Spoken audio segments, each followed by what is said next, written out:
Episode 22: A National Dividend versus a Conventional Universal Basic Income.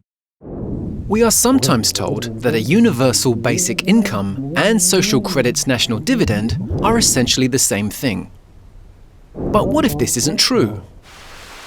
According to the social credit proposals of Major C.H. Douglas, not to be confused with Chinese social credit, the national dividend, while bearing certain superficial similarities to a universal basic income, nevertheless differs in a number of fundamental ways.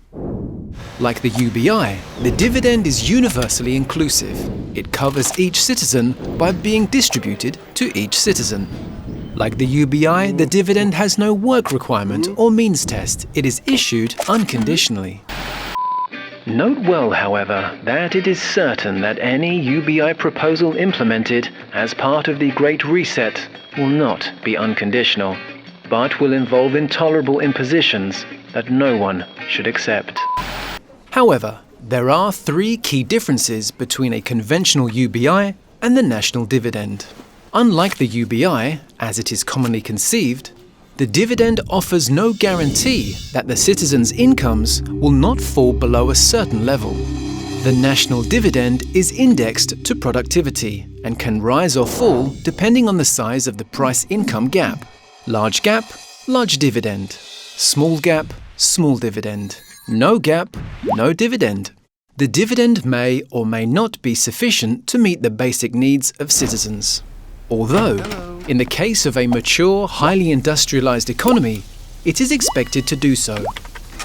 Unlike the UBI, which is typically conceived as a government program that must operate within the confines of the existing financial system, and that therefore involves redistributive taxation and/or increased public indebtedness, the national dividend is inextricably linked to a program of monetary reform.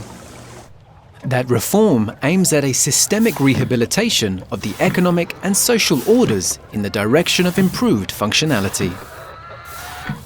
As we have seen repeatedly throughout this series, social credit contends that there is a gap between the flow of prices and incomes.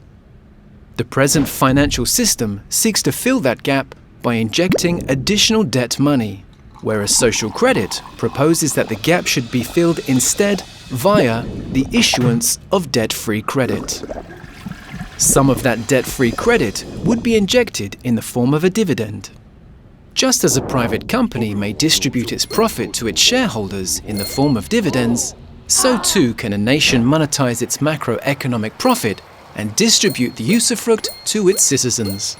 The national dividend thus promises to deliver the result which most basic income supporters are seeking: the abolition of poverty for all practical intents and purposes, but without directly penalizing anyone else or increasing the public debt. Finally, unlike a certain number of conventional basic income proposals, the dividend is not tied to full employment as a fixed policy. If an economy is physically capable of providing everyone with all of the goods and services that they need to survive and flourish without calling on the full capacity of the available labor force, then the amount of the dividend need not be restricted so as to artificially maintain the positive incentive to work. The fewer the labor hours that are physically necessary to provide for our genuine needs, the better off we will all be, because we could then enjoy the decrease in the need to work in the form of increased leisure. This, in addition to the various other benefits that are associated more generally with the social credit monetary reform. This animated series was sponsored by the Clifford Hugh Douglas Institute for the Study and Promotion of Social Credit.